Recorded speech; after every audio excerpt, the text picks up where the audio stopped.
seisab laual, ilmselt väga kaua, tal tuulikalt on pühitud kolm.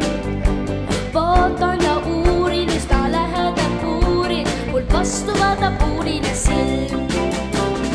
Üsna kasti servas, paremal pool nurgas asub ise äralik nupp. Kui aga tagantpoolt vaatan, väga imestan, taga on tal raadijupp. Ma ukse tanklan sulgen, kas ma siiski julgen, võtan kokku viimse jõu. Millist nuppu keeraks, kuhu poole pööraks, kes küll mulle annaks nõu. Pärast pikka ootust, igatsust ja lootust, tehtud saabki otsustav samm. Nagu võiduväega, päris ega käega, nupus keeran ma üks tramm.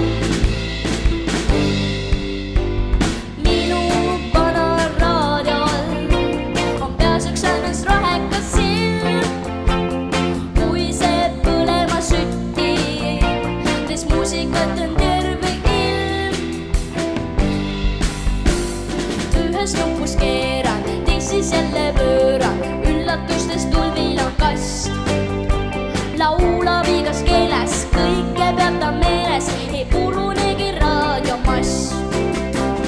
Dinossaarja puslab, nuudeländik veskib, raadio kaudu sõpradeks said. Rock-hotell ja Propa, Karavan ja Karla, raadios olla mängimas käin. Minu vanal raadiol on peas üks ainus rohekas silm.